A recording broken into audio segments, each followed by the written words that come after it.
Assalamualaikum warahmatullahi wabarakatuh. Selamat pagi anak-anak. Bagaimana kabarnya hari ini? Hari ini kita belajar tematik melaju ke subtema 2, yaitu hubungan antar makhluk hidup dan ekosistem. Muatan pelajarannya adalah IPA. Tujuan pembelajaran hari ini yaitu kalian mampu menjelaskan rantai makanan yang ada pada suatu ekosistem. Kemudian kalian dapat membuat tabel hubungan khas yang terjadi antar makhluk hidup yang berbeda. Amati gambar berikut. Ini adalah gambar rantai makanan. Rantai makanan adalah perjalanan memakan dan dimakan dengan urutan tertentu antar makhluk hidup. Padi dimakan oleh tikus, kemudian tikus dimakan oleh ular.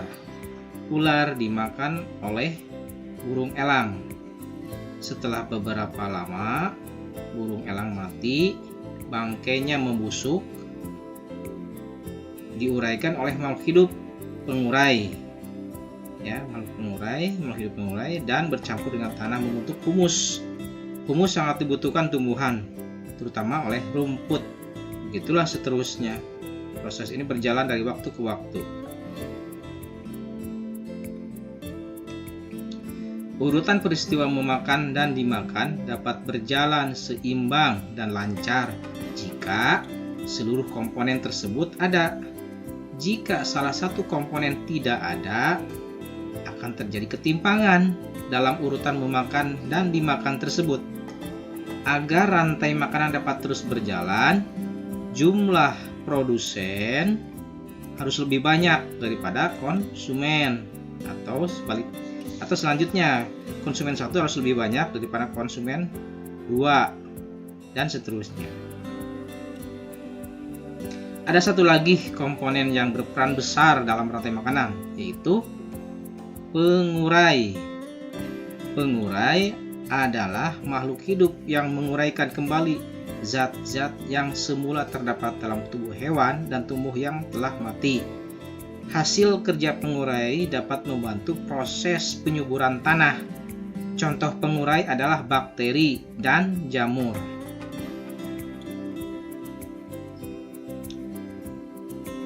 Pada sebuah rantai makanan terdapat aliran energi. Aliran energi merupakan perpindahan energi dari satu makhluk hidup ke makhluk hidup yang lain dari peristiwa makan dan dimakan pada suatu rantai makanan. Pada rantai makanan pasti terjadi peristiwa makan dan dimakan.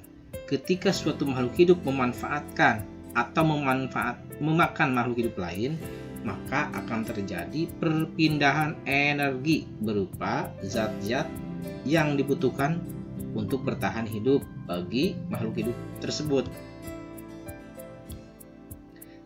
Nah, sekarang coba perhatikan gambar ini.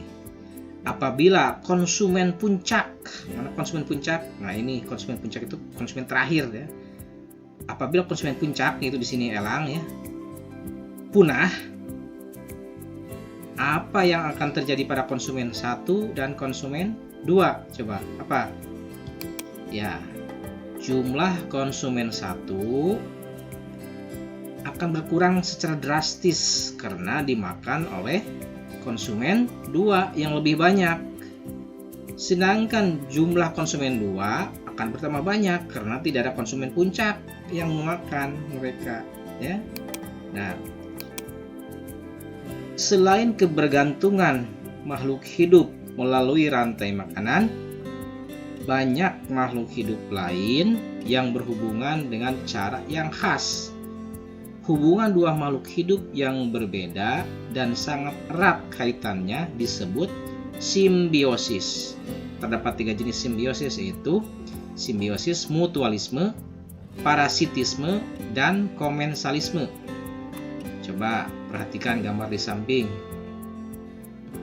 Simbiosis terdapat 3, mutualisme, komensalisme, dan parasitisme. Apa itu mutualisme? Mutualisme adalah hubungan antara dua makhluk hidup yang saling menguntungkan. Nah, kalau saling menguntungkan disebut mutualisme. Contohnya adalah hubungan antara burung jalak dan kerbau. Kerbau mendapatkan keuntungan karena kutunya berkurang, sedangkan burung jalak mendapatkan makanan. Kemudian yang kedua, komensalisme. Komensalisme adalah hubungan antara dua makhluk hidup. Dalam hal ini, makhluk hidup yang satu mendapat keuntungan, sedangkan makhluk hidup yang lainnya tidak dirugikan. Jadi tidak ada yang diuntungkan, tidak yang ada dirugikan. Itu namanya komensalisme. Contohnya hubungan antara tumbuhan anggrek dan pohon yang ditupanginya. Tumbuhan anggrek mendapat keuntungan karena dapat menumpang hidup pada pohon, dan selama menumpang tersebut, anggrek tidak merugikan pohon. Kemudian yang ketiga adalah parasitisme. Parasitisme adalah hubungan antara dua makhluk hidup. Dalam hal ini makhluk hidup yang satu mendapatkan keuntungan, sedangkan makhluk hidup yang lain mendapat kerugian. Ya, jadi yang satu diuntungkan, yang satu dirugikan. Itu namanya parasitisme. Contoh, hubungan antara pohon mangga dan benalu. Benalu dapat hidup subur karena menghisap zat makanan dari pohon mangga yang ditumpanginya, sehingga pohon mangga lama-lama akan menjadi kurus dan lambat laun bisa mati. Itulah pembelajaran tematik hari ini. Terima kasih atas perhatiannya. Assalamualaikum warahmatullahi wabarakatuh.